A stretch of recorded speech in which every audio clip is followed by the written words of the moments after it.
मृत्यु के बाद उनकी बनाई हुई पार्टी दो फाड़ में बंट चुकी है। एक घटक का नेतृत्व कर रहे हैं उनके लक्ष्मण रूपी भाई पशुपति कुमार पारस और दूसरे का नेतृत्व कर रहे हैं उनके बेटे चिराग पासवान। लेकिन लड़ाई अब बहुत ज़्यादा आगे बढ़ गई है पारस जी। तो आपको क्या लगता है, ये क्या सुलह हो सकता है? अभी तो हाल फिलहाल में आपके काफिले के ऊपर या आप पर कालिख भी फेंका गया। देखिए, सुलह का जहाँ तक सवाल है तो वो तो असंभव चीज़ है, वो संभव नहीं है। और जब मेरे बड़े साहब, बड़े भैया जब जीवित थे, उस समय से ही वो काफ़ी दुखी रहा करते थे और चिंतित भी रहा करते थे। लेकिन दुखी और चिंतित रहने के बावजूद भी उनकी मजबूरी थी कि बेटा चिराग था उनका। तो पिता का धर्म होता है कि बेटा यदि नालायक भी हो जाए तो पिता उसको माफ़ कर देता है। कुछ इसी तरह की घटनाएं घटी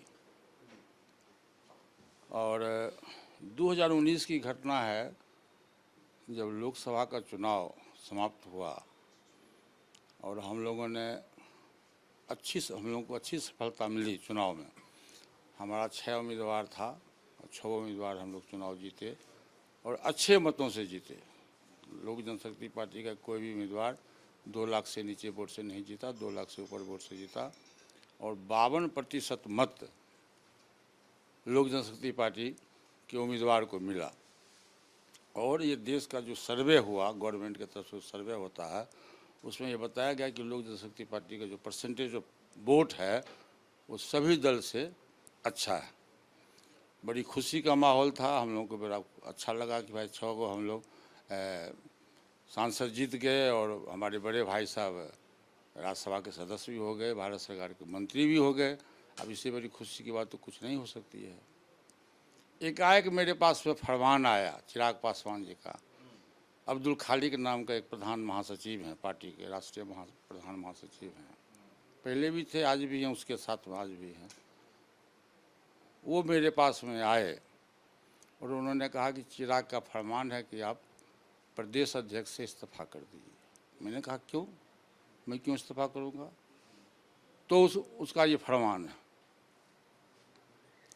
फिर हमसे बात हुई, कल कि मैं गया, हम कहे कि मैं इस्तीफा देने के लिए तैयार हो गया। स्वेच्छा से नहीं तैयार हुआ, लेकिन मैंने देखा कि यदि मैं इस्तीफा नहीं दूंगा फिर भी मुझको बर्खास्त करेगा, तो इससे अच्छा है प्रतिष्ठा बचाते हुए मैंने इस्तीफा कर दिया। उसके बाद 5 नवंबर की बात है, 5 नवंबर ये शायद, जहाँ तक मुझको याद है 5 नवंबर की बात है, उसने अपने पिताजी का भी जो उनके बड़े भैया का जो राष्ट्रीय अध्यक्ष का पद था वो भी उसने हड़प लिया। पासवान जी की इच्छा नहीं थी, बिल्कुल स्वस्थ थे, तंदुरुस्त थे, हम लोगों से बेसी हटा कट्टा थे वो, लेकिन उनकी इच्छा नहीं थी कि राष्ट्रीय अध्यक्ष पद हम छोड़ें। लेकिन इसने एक तरह से मान के चलिए कि जैसे हमको हटाया, उसी तरह से उसने फोर्सली जैसो उनसे भी पद ले लिया। पिता होने के नाते पुत्र को वो नाखुश करना नहीं चाहते थे। इस राज को मैं आज खोल रहा हूँ कि वो नहीं चाहते थे, लेकिन नहीं चाहने के बावजूद भी उसने अपने पिताजी का पद ले लिया। तो पासवान जी ने आपसे ये जिक्र किया था कि चिराग हमसे पद छीनना चाहता है और आप दोनों भाई में बात हुई? नहीं, मैं गलत बात नहीं कर सकता हूँ। लेकिन जिस दिन मुझको प्रदेश अध्यक्ष पद से हटाया गया, उस दिन हमारे बड़े भाई साहब का आंख में आंसू आ गया। उन्होंने कहा कि मैं नहीं चाहता था पारस, लेकिन मैं मजबूर हूँ। ये बात जो मैं आज बोल रहा हूँ, कोई मनगढ़ंत बात मैं नहीं बोल रहा हूँ, मैं दिल की बात कह रहा हूँ। उन्होंने कहा मैं मजबूर। हाँ, उन्होंने कहा मुझसे जब वो बीमार पड़े हॉस्पिटल में, जिसमें चिराग पासवान पूरा परिवार अपने माँ के साथ विदेश घूम रहा था और दुर्गा पूजा का दिन था। बड़े भैया जब बीमार पड़े, वो तो चिराग पासवान इटली गया हुआ था और हम यहाँ पूजा पर पटना सिटी गए हुए थे। वहीं हमको खबर आया कि ऐसे भैया बीमार पड़ गए, हॉस्पिटलाइज हो गए हम एस्कॉर्ट में। हम आधा पूजा छोड़ करके भागे वहाँ गए, हॉस्पिटल गए, वहाँ जाके उनसे मिले। 2-3 दिन तक। पिता के रहते अपने पिता को अध्यक्ष पद से क्यों हटा दिया उन्होंने? ये तो आप उससे न पूछिएगा जी। पिता नहीं ना, हम खुद आरोप लगा रहे हैं। आप पूछिए कि तुम हटाए हो कि नहीं हटाए हो। वो तो नकार देंगे मान लीजिए। नकार देंगे तो गलत नकारेंगे। जो आदमी भारत सरकार के कैबिनेट मिनिस्टर का पद संभाल सकता है, क्या राष्ट्रीय अध्यक्ष का पद नहीं संभाल सकता है क्या? ये आप हम आपसे पूछते हैं। तो पासवान जी ने आपको उस समय कुछ नहीं बताया जब वो हट रहे थे तो? नहीं, मुझको उन्होंने अपने बारे में कुछ नहीं आपको बताया। कैसे जानकारी हुई इस बात? जानकारी मिलती है कैसे? आव से, भाव से, व्यवहार से, स्वभाव से जानकारी क्यों नहीं मिलेगी? हम उस घर के सदस्य थे, हम सबसे प्रिय पात्र थे पासवान जी के। हम छोटे भाई थे, उनके अनुज थे, और दुनिया जानती है कि मैंने जितना सेवा पासवान जी का किया 69 से लेकर के और मरणोपरांत तक। नहीं, सही बात है। इस बिछावन पे मैंने देखा है आप उनका पैर दबाते हुए, मैंने खुद देखा है। मैं पैर दबाता था, मैं नौकर से जूठा बर्तन नहीं उठवाता था, मैं खुद उठा के ले जाता था। आप लोग दर्जनों बार खाए हैं। हम लोग देखे। तो मैं 52 वर्ष तक जितना अपने बड़े भाई की सेवा किया, मेरा चैलेंज है, दावा है कि उतना सेवा, उतनी सेवा उनकी पत्नी और उनका बेटा नहीं किया। ये तो हम लोग मिसाल भी देते हैं आप लोग के भाई का प्रेम का। और उनके स्वर्गवास होने के बाद इस आदमी का नज़रिया बदल गया। जब मुझको अध्यक्ष पद से उसने हटाया तो एक दिन भाभी जी हमसे पूछी कि पारस जी आपको बड़ा निराश देखते हैं आजकल, क्या बात है? तो मैंने कहा कि भाभी जी कोई बात नहीं है। तो नहीं ज़रूर आप कुछ बात है। मैंने कहा कि आज बजे पूछना ही आप चाहती हैं, ये बात चिराग से पूछिए। क्या? बोले उसने हमको अध्यक्ष पद से क्यों हटाया? क्या हम चोर थे, बेईमान थे, डकैत थे, क्या था? मुझ पर कोई आरोप था? तो नहीं, वो सब आरोप नहीं था। पर एज ग्राउंड पर हटाया गया, एज फैक्टर था। तो हम कहे बड़ी अच्छी बात है, एज फैक्टर था तो आपने मुझको हटा दिया। ये चिराग से पूछिए कि सौरभ पांडे के पिताजी को उसने क्यों बना दिया, मणिशंकर पांडे। वो हमसे 8 वर्ष के बड़े हैं, लाठी लेके वो आदमी चलता है।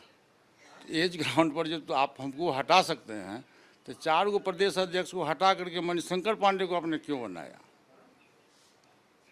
तो भाभी जी बोली कि नहीं ये तो आपका मामला है, चिराग का मामला है, मैं उसमें कुछ नहीं बोल सकती। तो लड़ाई की शुरुआत कहाँ से हुई? विधानसभा चुनाव के समय भी काफी आपको समन किया गया। मैं आपको वही बता रहा हूँ कि जिस दिन अध्यक्ष पद से मुझको हटाया गया और अध्यक्ष पद, ये देखिए गिनीज बुक में ये नाम आना चाहिए कि एक व्यक्ति संसदीय दल का नेता हो, वही व्यक्ति संसदीय बोर्ड का अध्यक्ष हो, वही व्यक्ति राष्ट्रीय अध्यक्ष हो, और वही व्यक्ति एक प्रदेश का भी अध्यक्ष हो। मुझको अध्यक्ष पद से उसने हटा करके, आपको मालूम है कि खुद बना था प्रदेश अध्यक्ष बिहार का। ये आपको मालूम है कि नहीं मालूम है? नहीं, वो पहले खुद बना। प्रिंस चुनाव लड़ रहे थे उसमें, प्रिंस उसमें सांसद नहीं हुए थे। बाई इलेक्शन जब हो रहा था समस्तीपुर में, तो प्रिंस चुनाव लड़ रहे थे, तो खुद चिराग पासवान प्रदेश अध्यक्ष बन गया।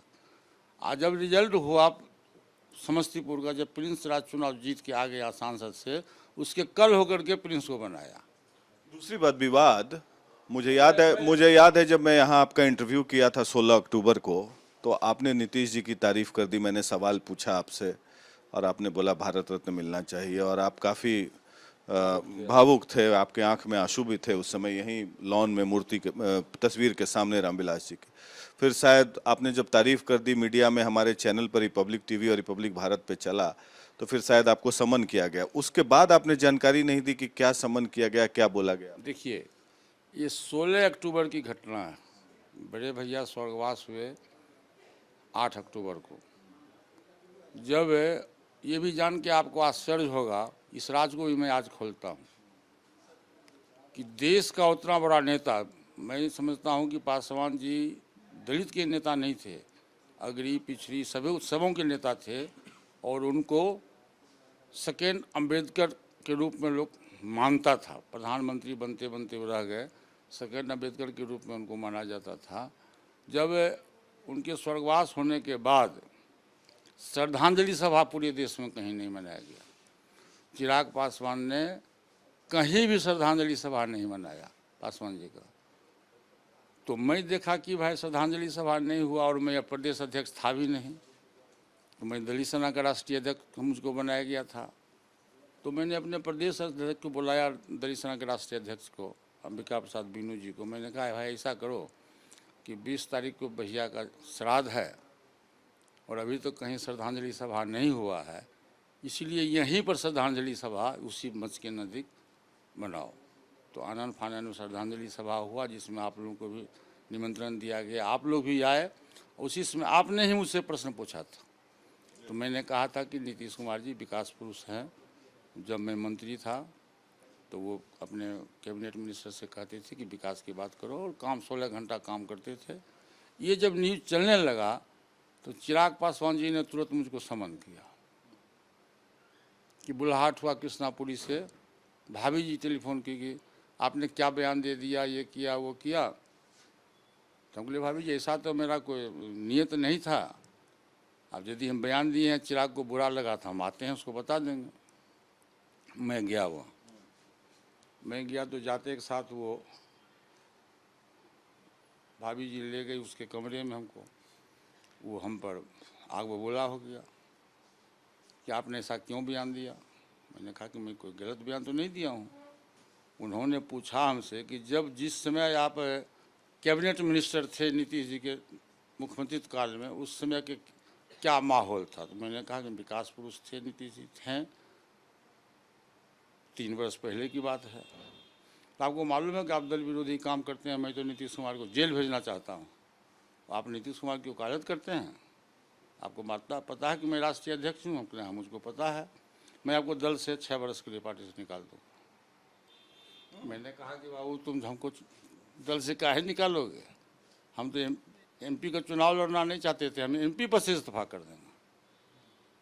तो उसमें जो भी वो बात बोला उसमें उसकी माँ बैठी हुई थी उसी कमरे में, प्रिंस राज सांसद जो हमारा भतीजा वो ये बैठे हुए थे, मेरा बेटा यशराज ये बैठा हुआ था, और बाहर में काफ़ी स्टाफ लोग था, हाजीपुर का जितना है वो सब लोग, रत्नेश वगैरह सब था। फिर होते होते ऐसा प्रश्न करने लगा। फिर उसने कहा कि आपको मालूम है आपके खून में और मेरे खून में फ़र्क है। मैंने कहा मेरे खून में और आपके खून में फ़र्क है, तुम बोल रहे हो? तो हाँ मैं बोल रहा हूँ। मैंने कहा खबरदार, आज के बाद से न हम तुम्हारा चाचा हैं न तुम हमारा भतीजा हो। क्या खून का मतलब, फर्क का मतलब? तो अभी तो उसे पूछिएगा क्या मतलब, मैं नहीं जानता हूँ।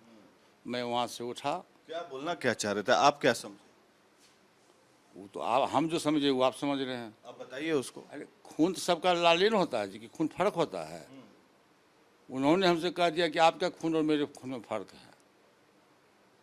मैं वहाँ से उठा और मैं चला आया। ये मतभेद का कारण वहाँ से शुरुआत हुआ। मैं सिर्फ इतना ही चाहता था कि भाई एनडीए गठबंधन में हम चुनाव लड़े हैं, 6 गो सांसद हम लोग चुनाव जीते हैं, एनडीए गठबंधन में ही बिहार में चुनाव होना चाहिए। पार्टी की राय है, आम सहमति थी पार्टी में। 6 सांसद में 5 सांसद चाहते थे कि हम एनडीए गठबंधन से चुनाव लड़ें। वो नहीं चाहता था कि कारण क्या है। सौरभ पांडे एक बनारस का लड़का आया, उसने क्या मंत्र दिया नहीं दिया मैं नहीं जानता हूँ। वो रिजिड हो गया और संजोग से बड़े भैया नहीं रहे तो गार्जियनशिप ख़त्म हो गया। तो गार्जियनशिप जब ख़त्म हो गया तो तानाशाह हो गया। तानाशाह होने का नतीजा हुआ कि वो तो लेकिन बाद में बोलने लगे, नहीं वो तो बाद में बोलने लगे, जब आपसे लड़ाई हुई तो बोलने लगे कि मैं पिताजी के मृत्यु के बाद चाचा को ही गार्जियन मानता था, और आप बोल रहे हैं ऐसी ऐसी बातें हुई। तो गार्जियन तो मानते नहीं थे, इसका मतलब? नहीं, चिराग पासवान फिल्मी हीरो न है। तो फिल्मी हीरो का रोल जो होता है तो आप भी समझते हैं क्या रोल होता है, ड्रामा होता है फिल्म में, कि पर्दे पर कुछ बोलना है, पर्दे के बाहर कुछ बोलना है, पर्दे के सामने कुछ बोलना है, पर्दे के बाहर पीछे कुछ बोलना है। ऐसी किसी तरह की बात नहीं थी। आप तो मेरे स्वभाव से परिचित हैं ना जी, पूरे बिहार की जनता मेरे स्वभाव से परिचित है कि मैं किस नेचर का आदमी हूँ। यदि चिराग पासवान मुझको गार्जियन मानते, मुझको चाचा मानते, तो आज ये नौबत नहीं आती और पार्टी बहुत अच्छे ढंग से चलती।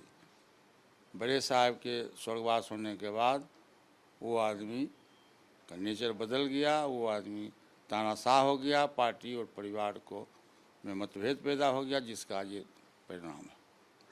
और आपके खून पर भी सवाल करने लगे। मैं तो आपको बता दिया, जो सही बात है मैंने बता दिया। ये कोई अकेले की बात नहीं है।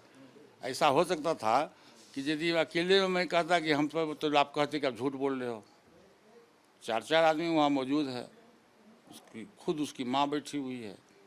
इन सब बात को अगर चिराग पासवान नकार देते हैं, बोलते हैं कि झूठ बोल रहे हैं, तब आप मुझको झूठा मान लीजिएगा। यदि वो कह दे कि झूठ है तो मैं गलत बोल रहा हूँ, यही नहीं हो सकता जी। या तो हम सही हैं वो गलत है, या वो गलत है तो, या वो सही है तो मैं गलत हूँ। अब सुलह की कोई नौबत ना आ सकती, क्यों? कोई चांस नहीं। अब क्या चांस, अब क्या बरसात जब कृषि सुखान है, कुछ नहीं, नेवर नेवर। तो आप लोग चुनाव, अब अगला चुनाव लड़ेंगे एनडीए के साथ? निश्चित रूप से मैं एनडीए में था, आज भी मैं हूँ, और भविष्य में मैं भी एनडीए के साथ रहूँगा।